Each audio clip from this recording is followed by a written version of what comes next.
PIL subject में आज हम नया टॉपिक देखते हैं लोक अदालत।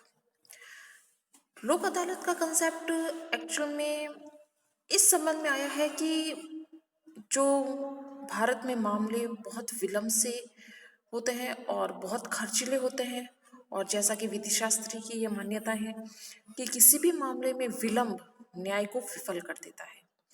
इसलिए न्याय को प्रभावी बनाने के लिए अविलंब न्याय यानी स्पीडी ट्रायल और तुरंत न्याय दिया जाना आज के लोकतंत्र की आवश्यकता है। लोक अदालत का विचार एक्चुअल में विधिक सेवा प्राधिकरण अधिनियम 1987 की देन है। उसकी सेक्शन 19 से लेके 22 तक लोक अदालत के विषय में प्रावधान किए गए हैं। आज के समय में अविलंब न्याय क्यों आवश्यक है? क्योंकि सशक्त न्याय सशक्त लोकतंत्र का पर्याय होता है और समाज में गरीब, दीनहीन, असहाय और अनपढ़ लोग आर्थिक और सामाजिक दौर्बल्य के कारण न्याय प्राप्ति से वंचित रह जाते हैं। इसलिए केंद्र सरकार ने राष्ट्रीय विधिक सेवा प्राधिकरण अधिनियम 1987 को लागू किया और बाद में इसे संशोधित करके 95 में इस अधिनियम को पूरे भारतवर्ष में प्रभावशाली बना दिया ताकि ग्रामीण इलाकों में प्रजातंत्र को प्रभावी रूप से लागू किया जा सके। इस एक्ट द्वारा लोक अदालत को पूर्व में जो अपनाई जाने वाली कार्यशैली थी उसमें कोई विशेष परिवर्तन नहीं किया गया था, लेकिन इस एक्ट के तहत लोक अदालत को कानूनी संबल दिया गया था और इसके निर्णय को अंतिम बनाया गया था। यह ध्यान रखने लायक बात यह है कि संशोधन के बाद लोक अदालत के निर्णय को अंतिम बना दिया गया और इसके विनिश्चय के विरुद्ध यानी कि इसके निर्णय के विरुद्ध कोई अपील नहीं होती है। इसके द्वारा निर्णय जो दिया जाता है वह सिविल डिग्री ही माना जाता है। तो फ्रेंड्स, सर्वोच्च न्यायालय में एक सभा हुई थी 97 में। उसमें जो मुख्य न्यायाधीश थे उन्होंने विधिक सेवा प्रोग्राम से संबंधित जन चेतना जागृत करने के लिए एक अभियान चलाया, क्योंकि लोक अदालत के संबंध में जनता को जो लाभ होने वो जनता को पता ही नहीं होते हैं, जनता उन योजनाओं से परिचित ही नहीं होती है। तो विधिक सहायता से संबंधित सभी प्रोग्राम योजनाओं की जानकारी आम जनता को देने के लिए सुप्रीम कोर्ट ने भी अनुभव चलाया। तो अब हम देखते हैं जो विधिक सेवा प्राधिकरण अधिनियम है उसकी ओर देखते हैं। उसमें जो अध्याय 6 है एक्ट का, अध्याय 6 की धारा 19 से 22 तक, इसमें लोक अदालत के विषय में प्रावधान किए गए हैं। एक्ट की धारा 19 में उपबंध किया गया है कि किस तरह से इन लोक अदालतों को क्षेत्राधिकार प्राप्त होगा, किस तरह से इनको आयोजित किया जाएगा। तो जैसा कि आपका स्क्रीन पे हम देख रहे हैं कि लोक अदालत के क्या उद्देश्य होंगे। तो उन उद्देश्यों में हम, जैसा कि मैंने अभी पहले ही आपको समरी में बता दिया कि लंबित मामलों का भार कम करना, यानी कि बहुत अधिक मामले चलते जा रहे हैं और बहुत सालों से चलते आ रहे हैं, 20 साल 30 सालों से वो मामले पेंडिंग चले जा रहे हैं। तो लोक अदालत का काम है उस भार को कम करना। नेक्स्ट है कि जनता को शीघ्र और सस्ता न्याय दिलाना। शीघ्र यानी कि कई बार समझौते के आधार पर और एविडेंस और ये जो प्रोसीजर होते हैं टिपिकल प्रोसीजर, उन प्रोसीजर को फॉलो नहीं करते, न्याय साम्य सद्विवेक के आधार पर निर्णय करते हैं और शीघ्र और सस्ता न्याय दिलाते हैं। फिर है कि जनसाधारण में न्याय प्रशासन के बारे में जो आस्था में कमी आ गई है उस कमी को बनाए रखना।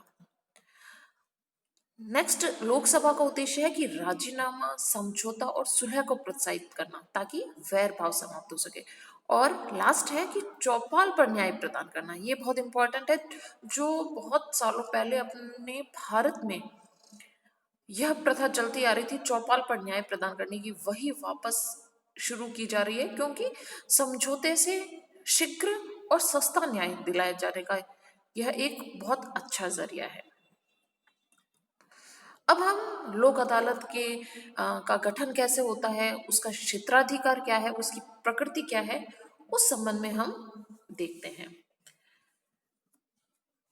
तो लोक अदालत से, जैसे मैंने आपको बताया कि समझौते के आधार से निपटारा होता है, तो उससे बैर भाव कम होता है और भाईचारे की भावना बढ़ती है। तो लोक अदालत का आयोजन कैसे होता है? तो सेक्शन 19 किस एक्ट की सेक्शन ये है राष्ट्रीय विधिक सेवा प्राधिकरण अधिनियम 1987 के सेक्शन 19।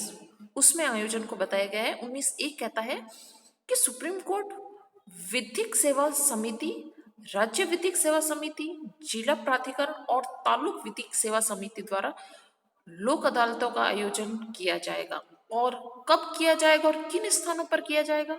तो ऐसे समय और ऐसे स्थान पर किया जाएगा जहां की उसे उचित लगे। ठीक है, तो इस तरह से अदालतों का आयोजन का संबंध में 19(1) कहता है। अब हम देखते हैं कि लोक अदालत का गठन कैसे होगा। तो सेक्शन 19(2) गठन के बारे में कहता है। तो 19(2) का ए पॉइंट कहता है कि कोई भी लोक अदालत एक न्यायिक अधिकारी और अन्य सदस्यों से गठित होगी। न्यायिक अधिकारी सेवारत या सेवा मुक्त हो सकता है। अन्य सदस्य कितने होंगे? तो इस संख्या के बारे में समय समय पर राज्य प्राधिकरण, जिला प्राधिकरण, सुप्रीम कोर्ट, हाई कोर्ट की जो विधिक समितियां हैं या तालुक समिति है, यह सब तय करेंगे कि अन्य सदस्य कितने होंगे। अब 19(2) कहता है अन्य सदस्य के संबंध में कि सुप्रीम कोर्ट द्वारा जो विधिक सेवा समिति आयोजित की जाती है उसमें सुप्रीम कोर्ट के चीफ जस्टिस के परामर्श के आधार पर तय किया जाएगा। 19(3) कहता है अन्य सदस्यों की योग्यता और अनुभव क्या होगा। तो इसके संबंध में है कि केंद्र सरकार मुख्य न्यायाधीश के परामर्श से यह तय करता है। अन्य लोक अदालतों के सदस्य क्या होंगे, इसके संबंध में आपका सेक्शन 19(4) कहता है कि इनकी योग्यता और अनुभव वही होंगे जो हाई कोर्ट के मुख्य न्यायाधीश से परामर्श करके राज्य सरकार निर्धारित करती है। इस संबंध में राजस्थान राज्य ने योग्यता क्या तय की है? इस संबंध में राजस्थान राज्य ने राज्य विधिक सेवा नियम बनाया है 1995। तो इस नियम के जो ये नियम बनाया गया नियम 1995, उसके रूल 17 में इसकी योग्यताएं बताई गई है कि ऐसा व्यक्ति सामाजिक कार्यकर्ता हो और वह समाज के कमजोर वर्ग जैसे अनुसूचित जाति, अनुसूचित जनजाति, स्त्री, बच्चों, शहरी और ग्रामीण मजदूरों के उत्थान में लगा हुआ हो, या वह कोई प्रतिष्ठित वकील हो, या वह कोई प्रतिष्ठित व्यक्ति हो जो विधिक सेवा स्कीम के क्रियान्वयन में लगा हुआ हो।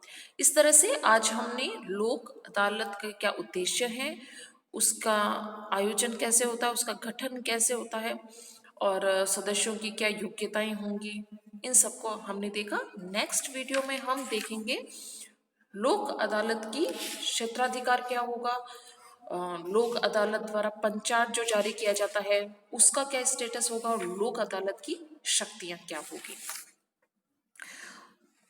Thank you so much.